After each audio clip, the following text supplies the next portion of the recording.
Rebellions are inherently divisive, especially with today's media.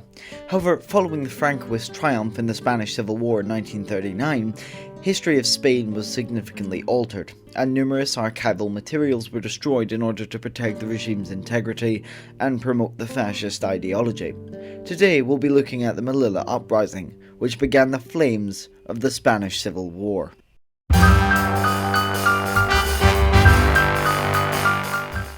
Now, tensions throughout Spain had begun long before 1936. On April 12, 1931, 85% of the eligible male voters went to the polls to determine the fate of the country's monarch. Within the countryside, the peasantry was under intense pressure from local monarchist political bases and the Catholic Church, which saw monarchism as a highly popular alternative to republicanism. However, in Spain's towns and cities, republicanism was clearly victorious, with 49 out of 50 provincial capitals voting for republicanism. This caused widespread confusion within this Council of Ministers, who were torn between which side to align themselves with. Moreover, the king himself was confused in his position but decided to remain until being told that the army could no longer secure their loyalty. He decided to abdicate his position and leave the country post-haste.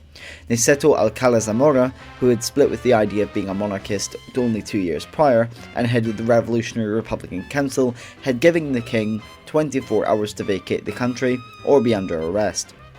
Now, Spanish elections during this time weren't without their distrust. Previously, in 1923, Miguel Primo de Rivera, the father of José Antonio Primo de Rivera, the fascist leader, had consolidated power and made himself prime minister under an effective military dictatorship until 1930. With a series of failed governments after the deposition of Miguel, there was a growing discontent and anger amongst the lower classes of society for the regime's instability.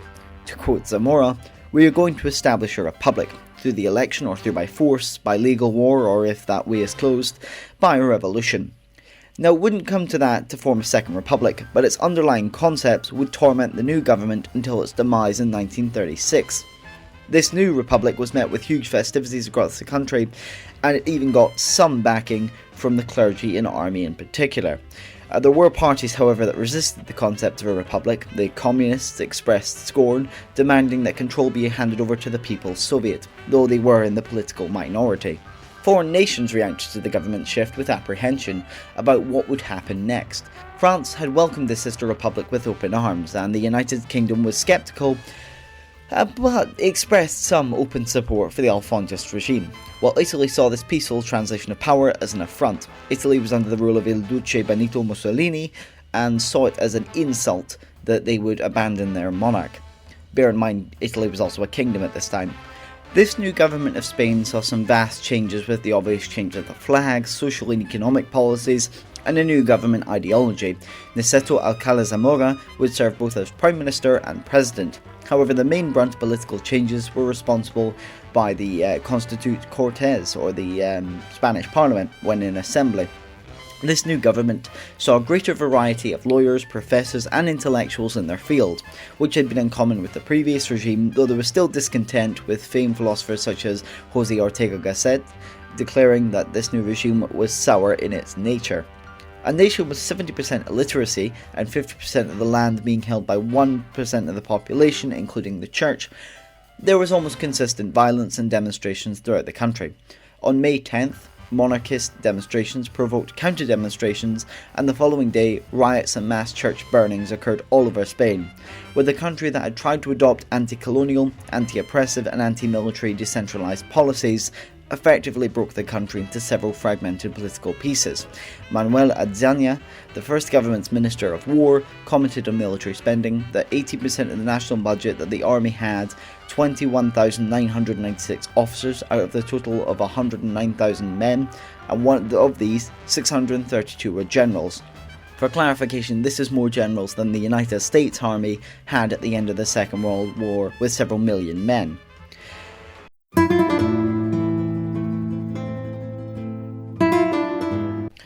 The Popular Front's left-wing victory in 1936 sparked outrage amongst, the entire right of the Spanish nation.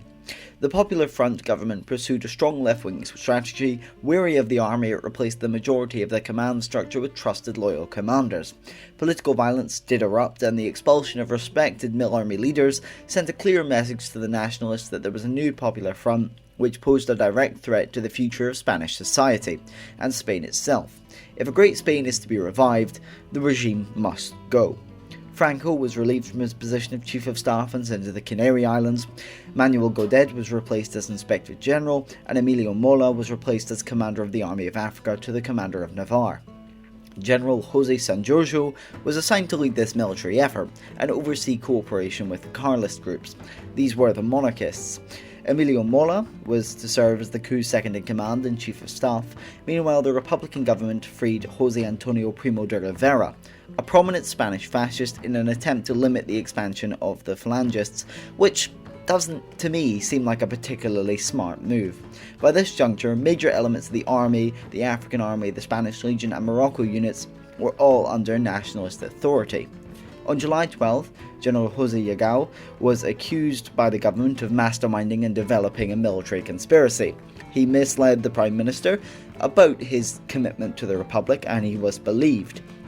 On June 15th, in northern Spain, General Mola met with garrison commanders to discuss the commitment to the nationalist cause. But when the offenders are discovered, the Guardia Civil is sent in to arrest them. Casares, Prime Minister of Spain at the time, dismissed this because he trusts the general. However, General Mola had already started preparing for this operation.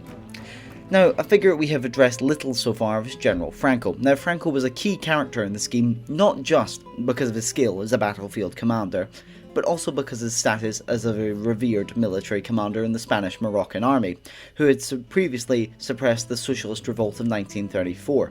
In order to safeguard his career and improve his leadership talents, he had already written to the Prime Minister, demanding command of the whole Spanish army to put down any possible military conspiracy. However, this was denied, and he was supposedly transferred to an out-of-the-way location to eliminate his threat to leadership. On July 12th, a Falangist party murdered a member of the Assault Guards Police Force, Tenente or Lieutenant Jose Castillo of the, police. The guards detained Jose Calvo Sotelo, someone who had nothing to do with this crime, and he was a monarchist politician who had opposed any attempt of agricultural or church restrictions. He strongly opposed anarchism, Bolshevism and socialism in all forms, and Calvo was executed without trial. This sparked outrage amongst the nationalists, indicating that the new rule would not be one of tolerance. This tragedy directly provided a catalyst for Spanish generals and the far-right politicians to rise up against the regime.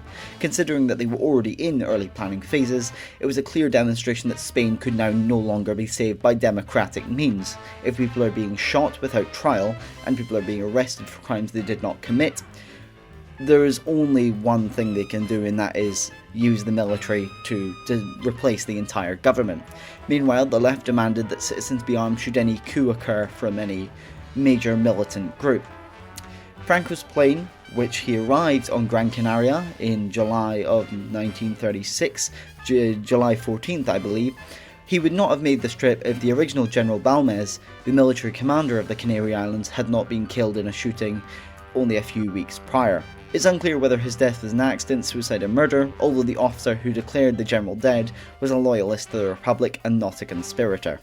Now, I hope you enjoyed today's video. My Spanish pronunciation is god-awful, so I hope you forgive me for that, and also, this is a very confusing timeline. I was struggling myself to put this together. It was quite the daunting task, but we got through it, and we have this video now, so I really hope you enjoyed as much as I enjoyed making it. And I hope to see you in the next one. I should say, we are getting our first paycheck from this channel next month, so I am really excited for that. This money will go into the channel. I'm going to probably get a new microphone, maybe get some better software, just something to improve. But with that, I'll leave you and I'll see you in the next one.